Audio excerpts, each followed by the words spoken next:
النادي الأهلي يفوز على الاتحاد السكندري بأربع أهداف مقابل هدف. ونادي سموحة السكندري يفوز على نادي الزمالك. السلام عليكم ورحمة الله وبركاته. قبل ما ابدأ معاكم الفيديو يا ريت متنسونيش باللايك. عايز اوصل بالفيديو ده بعدد من اللايكات والاشتراك في القناة، ده شيء اساسي. عايز اوصل ل1000 مشترك. النادي الاهلي يدق شباك الاتحاد السكندري باربع اهداف مقابل هدف وحيد. طبعا واللي عاجبني في الاهداف طبعا التنوع في الاهداف، طبعا يعني الاربع اهداف كلهم اللي الاهلي جابهم كلهم مش زي بعض. يعني طبعا اول هدف للنادي الاهلي طبعا مهارة فردية من عمر كمال عبد الواحد، يتسبب من خلالها بركلة جزاء طبعا، ويحرزها طبعا وسام ابو علي بكرة صاروخية. طبعا هي من ضربة جزاء اي نعم، بس كرة صاروخية في المقص. لو جبتوا اي حارس في العالم مش هيعرف يشوط ضربة الجزاء دي بالذات. بس ده على فكرة مش اي حد يشوط ضربة الجزاء ديت وفي المكان ده بالذات، لان طبعا دي عايزة قلب ميت وعايزة قلب من حديد. لان طبعا الكرة اللي زي ديت يعني لولا ان هو واثق من نفسه جامد وواثق ان هو بيلعبها على طول بالشكل ده تاني مره يلعبها بالشكل ده. يعني حتى لعب ضربه جزاء قبل كده برضه وحطها بنفس الشكل ده وبنفس الاسلوب وبنفس الحته. واضح يا جماعه ان وسام ابو علي متدرب على ركلات الجزاء كويس وبيحطها، بيحب يحط ضربه جزاء دايما في المقص، يا في اليمين او في الشمال. يعني بيحب يلعب ضربه الجزاء، وزي ما احنا شفنا كلنا ضربه الجزاء شيطه قويه، شيطه قويه جدا بصراحه. يعني مفيش اي حارس يعرف يصدها لان الكره رايحه قويه وفي مكان صعب. ده بالنسبه للهدف الاولاني. طبعا والهدف الثاني طبعا يعني اختراق من العمق في نص الملعب، يعني بشكل رهيب جدا. وسام ابو علي خد المدافع في ظهره ولف بيه واداها عمل اسيست لرضا سليم عشان خاطر يستلم الكوره والكوره بتتنطط قدامه، يقوم جه لعبها برجله الشمال في المقص. أو بصراحه يا جماعه جون، بصراحة جون 10/10 بصراحة. أيوة كده، أيوة كده يا رضا سليم، ارجع كده لأهدافك، أنت لاعب كبير. يعني خلاص أنت راجع من الإصابة ولعبت ماتشين أو ثلاثة كنتش موفق فيهم. فيا ربي بس يكون الجون ده يكون عودة حميدة لرضا سليم ويرجع. حتى اللعيبة وهي كانت بتحتفل برضا سليم كانوا بيخبطوه على دماغه كده بيقولوا له فوق فوق. يا ربي بس الجون ده يفوقه ويرجع لمستواه تاني من أول وجديد. طبعا رضا سليم طبعا لاعب مؤثر مع النادي الاهلي. ده بالنسبه للهدف الثاني. بالنسبه للهدف الثالث طبعا يا جماعه يعني حدث ولا حرج. الجون الثالث جون يعني مش عايز اقول لكم صاروخ، ده وده ماركه عمر كمال عبد الواحد يا جماعه.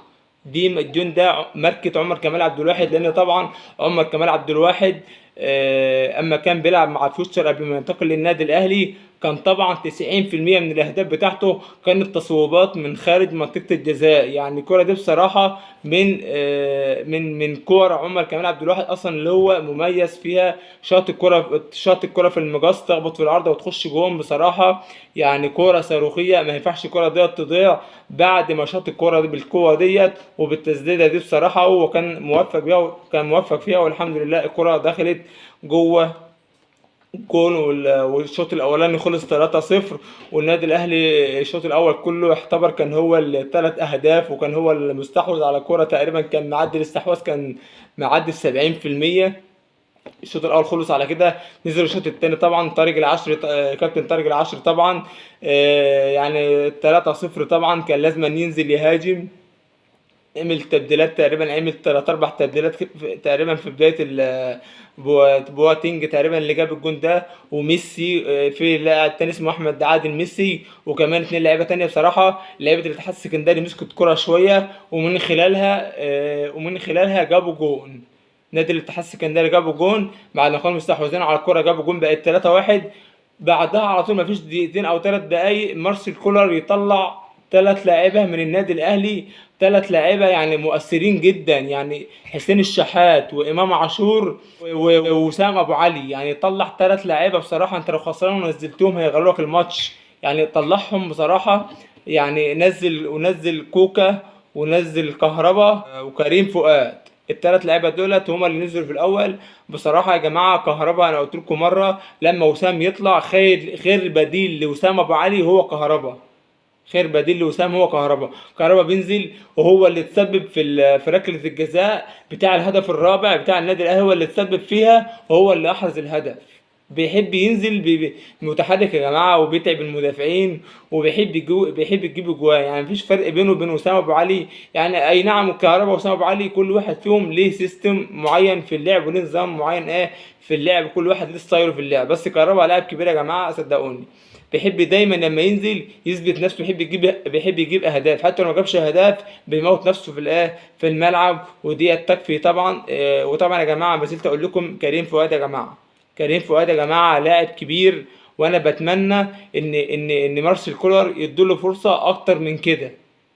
كريم فؤاد لازم أن ياخد فرصه مع النادي الاهلي اكتر من كده. وكريستو يا جماعه انا شايف بصراحه جدا ان هو نازل النهارده تايه خالص. يعني تحس كده ان الكره اللي جات له اللي هو شطه بره ديت، تحس هو نازل عايز يعمل حاجه، عايز ينزل، بيقول للنادي، بيقول للمدرب انا موجود، بس عشان خاطر هو بعيد عن الماتشات بقاله فتره، فهو يعني مش عارف يعمل حاجه طبعا، لان التدريب حاجه والماتشات حاجه تانية خالص. فانا اتمنى طبعا والله يا جماعه كريستو ده يعني بيفكرني بلاعب كان بيلعب في النادي الاهلي بقاله فتره من ايام ابو تريكه.